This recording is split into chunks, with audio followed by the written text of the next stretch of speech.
하나님 말씀 구약성경 스가랴 2장 43절에서 70절까지 말씀 교독하겠습니다.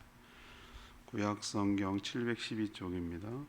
스가랴 2장 43절에서 70절까지 말씀 교독하겠습니다. 오늘은 8월 3일 수요일 저녁입니다. 8월 3일자 본문 스가랴 2장 43절에서 70절까지 말씀 교독하도록 하겠습니다. 느디님 사람들은 시아 자손과 하수바 자손과 답바오 자손과 게루스 자손과 시아와 자손과 바돈 자손과 르바나 자손과 하가바 자손과 악굽 자손과 하갑 자손과 사물레 자손과 하난 자손과 깃델 자손과 가할 자손과 르아 자손과 르신 자손과 누고다 자손과 기삼 자손과 우사 자손과 바세아 자손과 베세 자손과 아스나 자손과 무님 자손과 느부심 자손과 박북 자손과 하그바 자손과 할훌 자손과 바슬루 자손과 무이다 자손과 하르사 자손과 바르고스 자손과 시스라 자손과 데마 자손과 느시아 자손과 하디바 자손이었더라. 솔로몬의 신하의 자손은 소오데 자손과 하소베렛 자손과 부르다 자손과 야알라 자손과 다르곤 자손과 깃델 자손과 스바데아 자손과 하델 자손과 보게렛 하스바임 자손과 아미 자손이니 모두 느림 사람과 솔로몬의 신하의 자손 392명이었더라. 델멜라와 델하르사와 그룹과 앗단과 임멜에서 올라온 자가 있으나 그들의 조상의 가문과 선조가 이스라엘에 속하였는지 밝힐 수 없었더라. 그들은 들리야 자손과 도비야 자손과 느고다 자손이라 모두 650명이요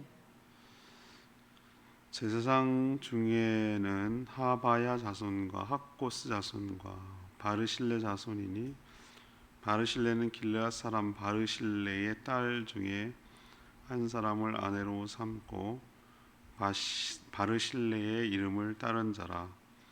이 사람들은 계보 중에서 자기 이름을 찾아도 얻지 못하므로 그들을 부정하게 여겨 제사장의 직분을 행하지 못하게 하고 방백이 그들에게 명령하여 우림과 둠밈을 가진 제사장이 일어나기 전에는 지성물을 먹지 말라 하였느니라.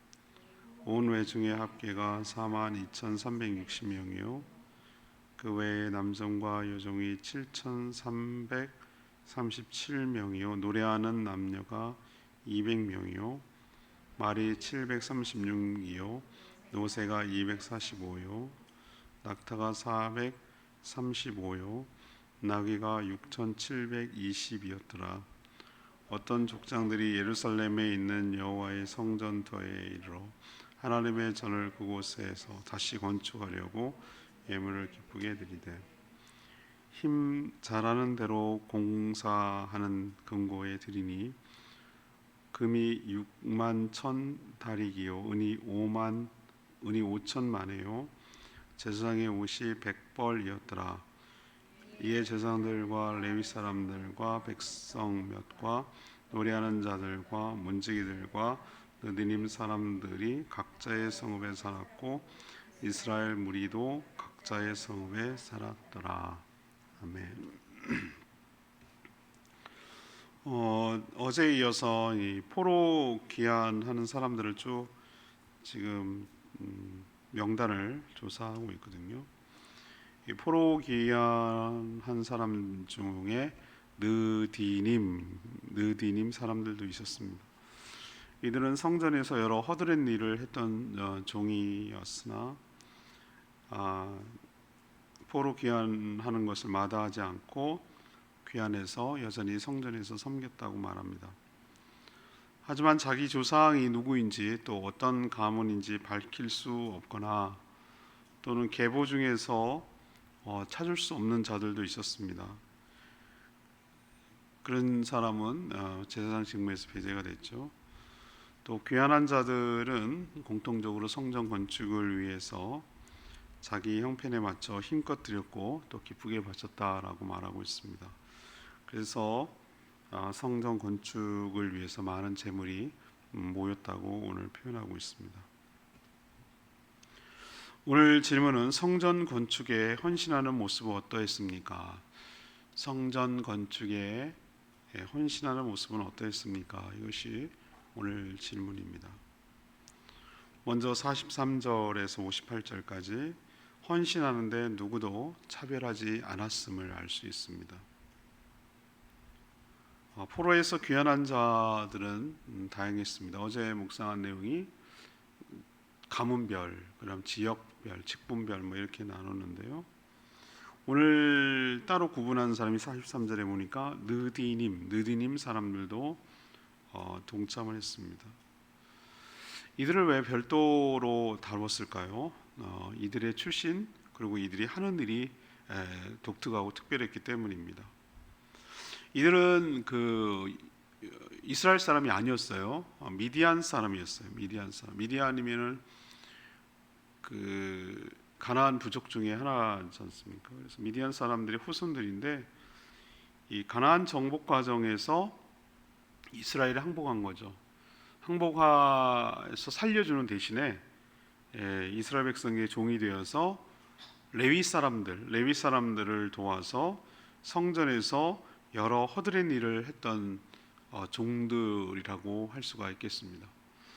성전에서는 아론의 후손들이 제사장들이라 가지고 제사를 집례하고 집행한 것이고 성막에 들어가서 일을 했다면 그런 일들을 할 수 있도록 성전에 수많은 일들이 필요했겠죠.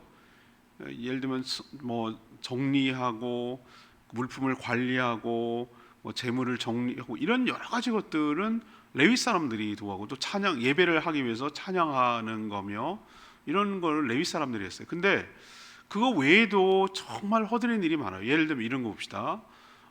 동물의 재물을 태웠어. 그럼 죄가 나올 거 아니에요. 그럼 죄를 누가 지을 거냐고. 가축들이 성전 안에 대기하고 있다 똥도 쌌어. 그러면 그걸 누가 치울 거냐고. 수많은 물두멍에 물을 갖다가 길어다가 부어가지고 제사장이 씻을 수 있도록 해야 되는 거는 또 누가 할 거냔 말이죠. 그러니까 이런 일들을 누가 했냐면은 오늘 소개하고 있는 이 느디님 사람들이 했던 것으로 보여요.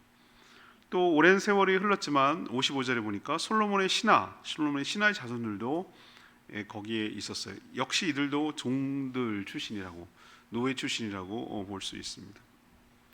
자, 그런데 이들이 왜 바벨론 포로에서 끌려갔는데 다시 돌아왔죠? 이들이 다시 유대 땅으로 돌아온다고 해도 이들은 여전히 신분이 자유인이 되는 게 아니에요. 여전히 종으로서 성전에서 섬기며 살아야 하는 것이죠. 여러분 생각해 보십시오. 그렇다면 뭐하러 돌아올 필요가 있죠? 어쩌면 어디서나 종으로 살고 허드렛 일을 하는데 그냥 페르시아에 여전히 남아서 살고 있는 것이 오히려 기회가 더 많고 더 편한 삶이 아니겠어요? 상식적으로 생각하면. 그러나 시편의 84편 1절에서 10절 가운데 그런 표현이 나와요. 우리도 잘 아는 표현인데요.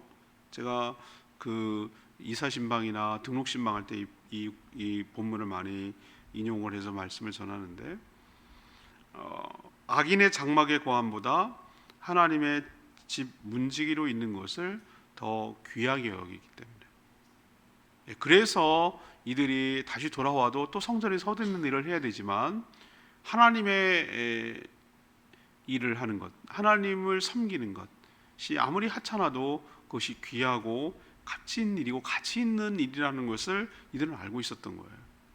그들 후손이 되어서도 그들은 다시 이렇게 포로에 같이 끼어서 함께 돌아오는 것을 볼 수가 있는 것이죠.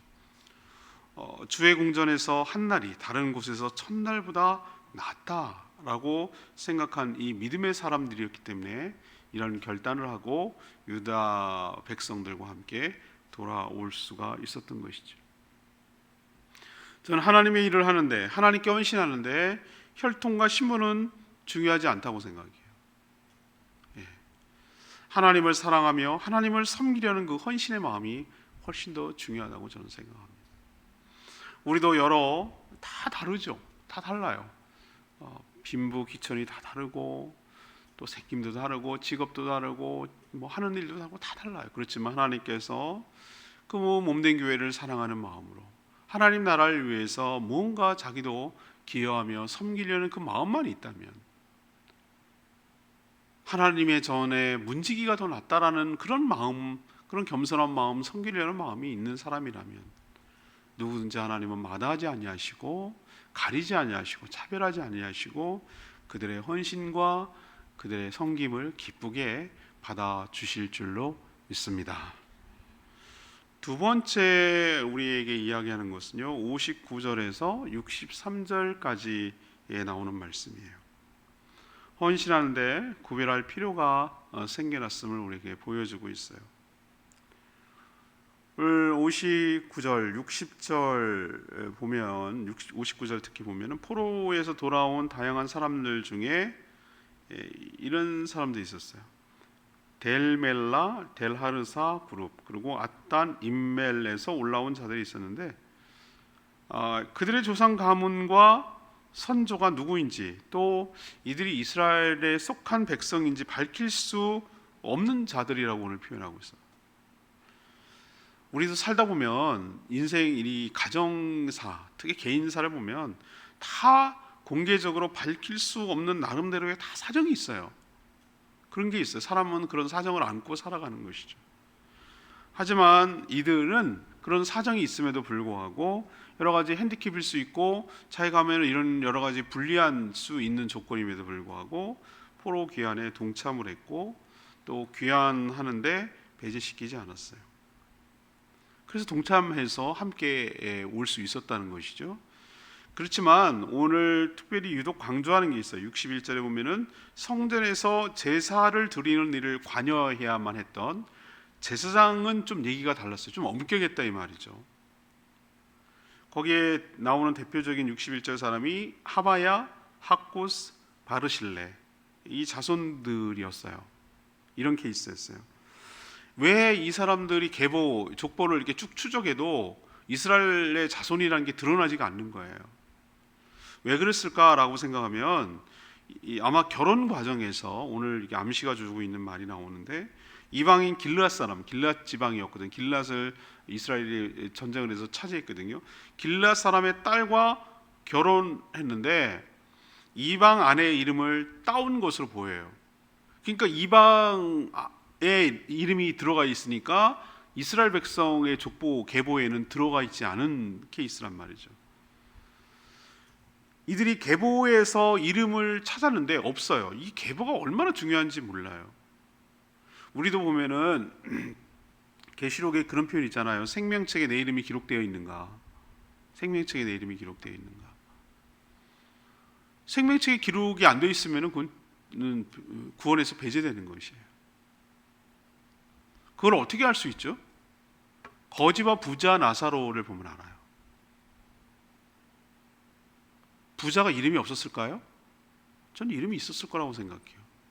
우리 집에 양반 같은 경우는요, 이름도 있고요, 호도 있고요, 뭐 여러 가지 많아요. 부르는 게 그렇잖아요, 그죠?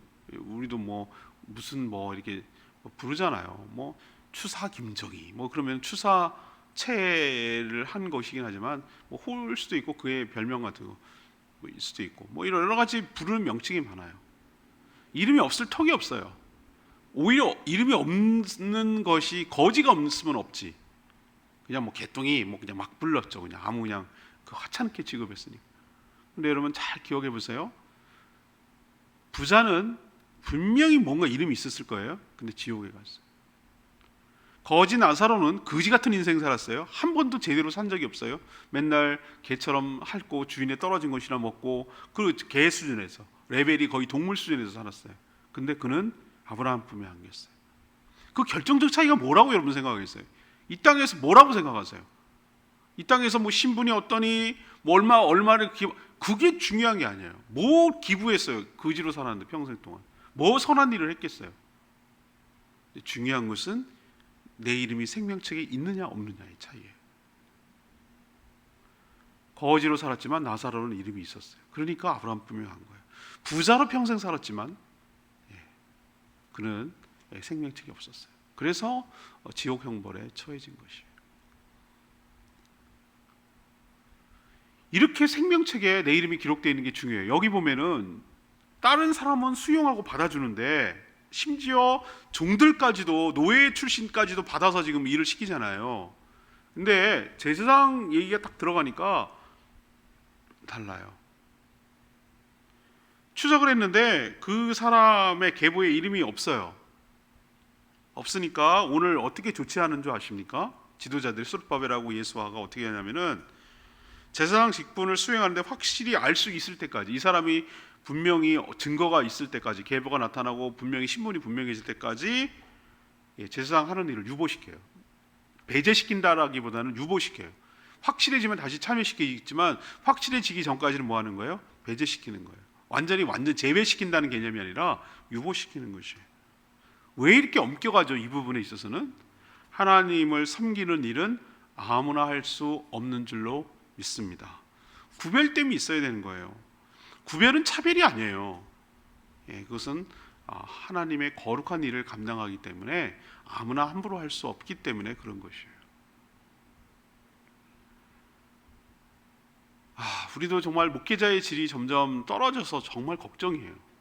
그냥 교회에서 평신도로서 얼마든지 가정교회를 하면 목자로 섬길 수 있고 목회자의 심정으로 주의 일을 할 수가 있는데도 불구하고 우리나라 사람들은 그 어떤 명예심 같은 게 있는 것 같아요. 직분을 명예라고 생각을 해요. 계급이라고 생각을 해요. 그래서 신앙생활 이왕한 김에 뭐라고 생각하면 너 아직도 장로가 안 됐냐? 너 아직도 집사냐? 이거를 굉장히 수치스럽게, 그건 모욕적, 그런 말 하면 안 되는 것이에요. 그러니까 조금만 있어 보면은 뭐라고 생각하냐면은 뭐 니나 목사냐? 나도 목사하고 싶다. 그래가지고 어디서 6개월짜리 뭐 1년짜리 2년짜리 엉터리로 배워 갖고 와가지고 목산수 받고 목사랍시고 돌아다녀요. 정말 우리 주변에도, 제 주변에도 누구라고 난 말하진 않겠지만 저 사람 정말 아니었으면 좋겠다, 정말 같은 목회자로 창피하다, 함량 미달이다 라고 생각되는 사람도 꽤 많아요. 정말 아니다 라고 판단되는 사람, 여러 가지 면에서, 여러 가지, 이건 뭐 단순히 무슨 뭐 신학 공부를 얼마나 했냐 이런 면이 아니라 여러 가지 면에서, 뭐 제가 그렇다고 잘나고 똑똑하고 이런 개념은 아니지만 정말 아니다, 안 했으면 훨씬 더 하나님의 영광을 가리는 일이 없겠다 라고 생각되는 사람이 제가 봐도 있어요. 그 영혼을 자기 영혼을 망가뜨리고 그 사람 때문에 많은 사람들을 오히려 실족하게 하는 것이라면 안 있는 게 낫지 않아요, 여러분? 그런 경우도 굉장히 많아요. 오늘 저는 이 말씀을 보면서 그 생각이 났어요. 그렇구나. 하나님께서 정말로 제대로 준비되어 있는 사람, 분명한 사람, 그런 사람이 한 명이 열 몫을 감당하죠. 하나님이 사람이 없어서 못 쓸까? 사람이 없어서 주의 일을 못하고 성전에서 일할 사람이 없어서 성전이 안 돌아갈까? 난 그건 아니라고 생각해요. 이렇게 엄격한 이유는 다른 건 굉장히 관용을 베풀면서 왜 제사장 부분만큼은 이렇게 엄격할까? 이건 하나님과 직접 이게 섬기고 관여하는 일이기 때문에, 중요한 포지션이기 때문에 그러는 것이. 우리도 거룩함이 있어야 되고 구별함이 있어야 되고 특별함이 있어야 될 줄로 압니다.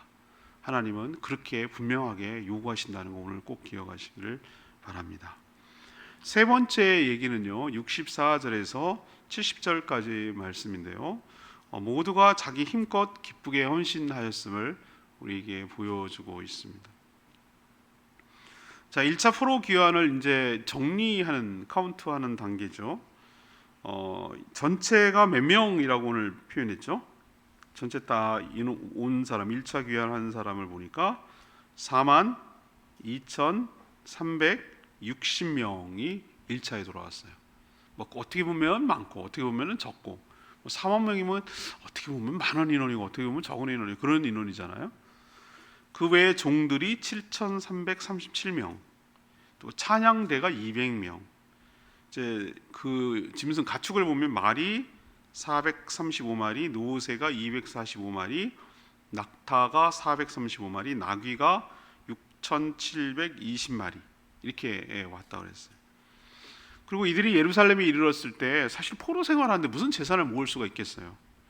근데 자기가 있는 것 가지고 있는 것을 또 성전 건축을 위해서 자신이 가진 것을 아낌없이 힘껏 오늘 드리는 것을 볼 수가 있습니다.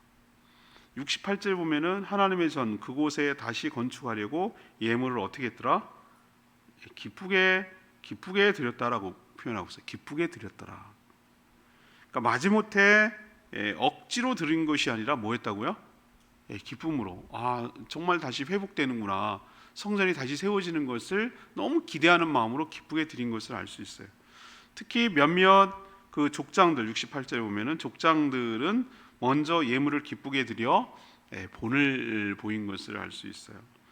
이들은 성전 건축을 위해 힘 잘하는 대로 드렸는데 이것을 쭉 합산해 보니까 금이 6만 1,000다릭. 다릭은 이 페르시아 단위예요. 근데 우리 요즘으로 치면은 512kg.